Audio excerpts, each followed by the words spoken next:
Happy Leap Day week. The Multicultural Center in Wage held their 15th anniversary on UTC's campus, and med students ended an era of preclinical courses through the rite of passage at the white coat ceremony.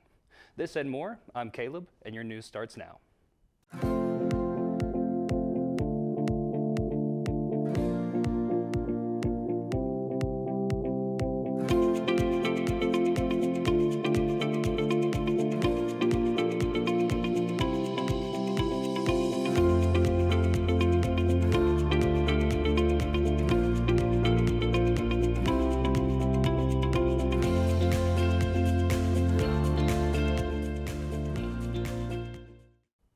Mocs remembered their own with the annual Blue Gold Memorial.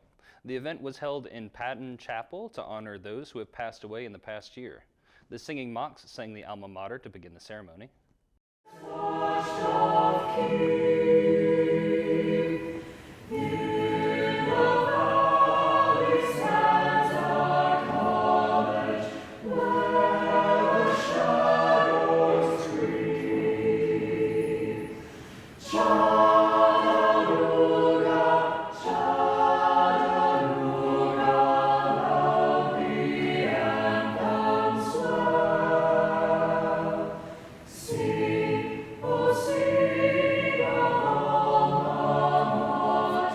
Being here tonight for this ceremony.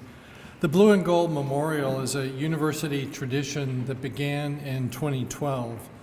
We gather to honor the accomplishments and lasting contributions of UTC students, faculty, staff, alumni, and retirees who have passed away over the past calendar year. It's one of the most important yet emotionally difficult events that we have at the university. UTC is not just a place or a building, a residence hall or a classroom. What matters are the people that fill these spaces. UTC is people. And UTC is a family, a large extended family. We love, admire, and respect our Moc family members, and we're here tonight to recognize the profound losses of our campus community. After an invocation, various members of the campus read the names of students, faculty, staff, and alumni who are gone. The ceremony wrapped up with the lighting of candles in memory of those who we have lost. I hope your calendars are free Wednesday night at 6 p.m. for photo night. The annual event put on by Billy Weeks and his Rising Rock and photojournalism classes displays their video and photography work alongside that of professionals. Speakers will include the Braves and Sports Illustrated Kevin Lyles, the AP's Wade Payne, wedding photographer Marielle Chavez Mathis, documentarian Kathleen Greason, and UTC's own Billy Weeks. This week marked a major milestone for two campus groups on our campus.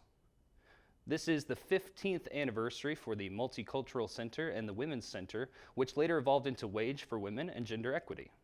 A video now marks this event with a look back on how the center started and a look forward to what the future may hold. What I knew more than anything is if I created a safe space where students would feel cared for and affirmed, that they would start showing up. And whether the programs were good or not, or whatever, we would work all of that out and I would learn along the way. But I really wanted to make sure that the students knew that this was a place they could come and be safe. I led Spectrum, the LGBT group, for 3 years, and it was really nice to have a space that was open to the queer community and a space where we could talk about things and find our identities through community. I don't think I can really put in words how impactful my time at the MCC was. You know, coming from Nashville, it's a culture shock, right? You're away from your parents, and you know, the MCC was my home away from home. A space where events for, especially your Black and brown students, could have where they felt safe, and we could laugh, holler, hoop, and just be ourselves. It gives you a sense of community on campus. It gives you a place, like the Wage gave us a place to go on campus. For those who seek out the MCC, you will always find a refuge. Where there's community, there's support, there's friendship, there's relationship. It's benefits that come with it. Happy 15th MCC. Happy 15th MCC. Happy 15th to Wage. Happy 15th anniversary to the Multicultural Center. Happy 15th anniversary, Wage. Happy 15th anniversary to the Multicultural Center. I wish nothing but growth, exponential growth. Happy 15th to the Wage, and I hope you keep on growing.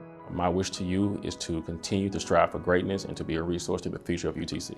Continue to grow, thrive, and achieve. I hope this organization remains for years and years to support everyone on campus who needs it.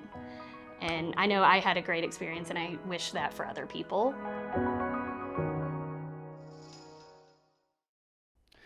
You can see the full video on mocsnews.com. The weather went from great to not so great this week. Noah, should we expect more rain next week? Caleb, it may be a good idea to start carrying your umbrella. Today we'll have a 93% chance of rain and wind speeds at 6 miles per hour. Tomorrow Sunday will mostly cloudy and highs will raise to 63 and 70. Come Monday, campus will be gloomy with rain showers every day until next Sunday with participation ranging from 34 to 77 each day. Tuesday to Friday we'll see temperatures in the high 60s and low 70s, so be ready for humidity at 60 and 70%. Across Tennessee, the sun will be peeking through rain clouds, seeing that rain will most likely arrive on Monday. Stay dry. That's all for the letter. Caleb, back to you. Election season in full swing as the states go through their presidential primaries, the most recent of which being South Carolina and Michigan. Current President Joe Biden won South Carolina's Democrat ballot, while former President Donald Trump beat fellow presidential candidate Nikki Haley in her home state's Republican ballot. The same results followed the two likely presidential candidates in Michigan. Strangely, the second highest choice for Democrat voters was uncommitted. The choice was a protest by Arab Americans and young voters who used the primary to criticize Biden's handling of the Israel-Hamas war. The votes were especially strong in the precincts that surrounded college campuses and show the potential of young voters. The primaries will continue for the next couple of months, including the Tennessee one on Super Tuesday. If you want to vote, mark that day in your calendars. Speaking of the power of young voters, a Vermont town has given 16 and 17-year-olds the right to vote in the state's upcoming election. Brattleboro has allowed teens who will turn 18 by the November election the ability to vote on Super Tuesday, along with the ability to be reps for annual town meetings. This follows similar measures in Maryland and New Jersey, where teens were allowed to vote in selected elections. The decision in Brattleboro was the result of a youth voting campaign that started in 2013. Could we see more students granted the ability to vote in major elections? We'll have to wait and see.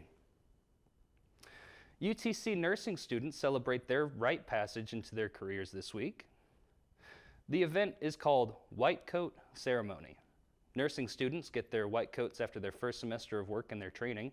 Family and friends watched as each student came forward to get their coats.